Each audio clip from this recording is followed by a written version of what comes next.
रानी चेन्नम्मा की कहानी 500 शब्दों में। भारत के स्वतंत्रता संग्राम में कई वीरांगनाओं ने अपने साहस और बलिदान से इतिहास रचा। उनमें से एक थी रानी चेन्नम्मा, जो कर्नाटक के कित्तूर की वीरांगना कहलाती हैं। उन्होंने अंग्रेजों की अन्यायपूर्ण नीतियों का डटकर सामना किया और महिलाओं के साहस का अद्भुत उदाहरण प्रस्तुत किया। रानी चेन्नम्मा का जन्म कर्नाटक के बेलगाम जिले में 23 अक्टूबर 1778 को एक छोटे से गांव काकती में हुआ था। बचपन से ही वे साहसी, निर्भीक और घुड़सवारी, तीरंदाजी तथा तलवारबाजी में निपुण थीं। उनका विवाह कित्तूर के राजा मलसार्ज के साथ हुआ। विवाह के बाद वे रानी चेन्नम्मा के नाम से जानी जाने लगीं। कुछ समय बाद राजा मलसार्ज का निधन हो गया। उनके पुत्र की भी मृत्यु हो चुकी थी, जिससे राज्य उत्तराधिकारीहीन हो गया। अंग्रेज ईस्ट इंडिया कंपनी ने डॉक्ट्रिन ऑफ लैप्स नीति के तहत राज्य हड़पने का प्रयास किया, लेकिन रानी चेन्नम्मा ने इस अन्याय को स्वीकार नहीं किया। उन्होंने एक दत्तक पुत्र शिवलिंगप्पा को उत्तराधिकारी घोषित किया और अंग्रेजों के सामने खड़ी हो गईं।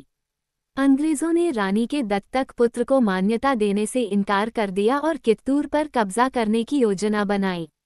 ये सुनते ही रानी चेन्नम्मा ने तलवार उठाए और अंग्रेजों को युद्धभूमि में चुनौती दी।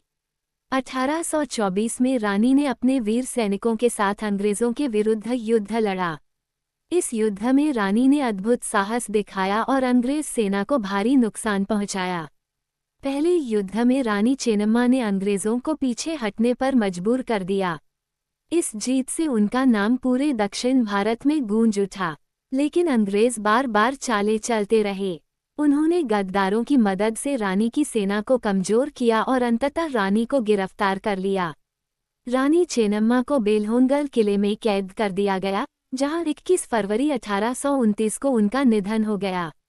रानी चेन्नम्मा ने भले ही अंग्रेजों के सामने प्राण न्यौछावर कर दिए, लेकिन उनकी वीरता और त्याग की गाथा आज भी लोगों को प्रेरित करती है। वे दक्षिण भारत की पहली महिला शासक थीं, जिन्होंने अंग्रेजों की नीति के खिलाफ सीधे युद्ध छेड़ा। निष्कर्ष: रानी चेन्नम्मा केवल कित्तूर की रानी नहीं थीं, बल्कि वे भारत की वीरांगना थीं, जिन्होंने अन्याय के विरुद्ध आवाज उठाई और अंग्रेजों के सामने डटकर खड़ी हुईं।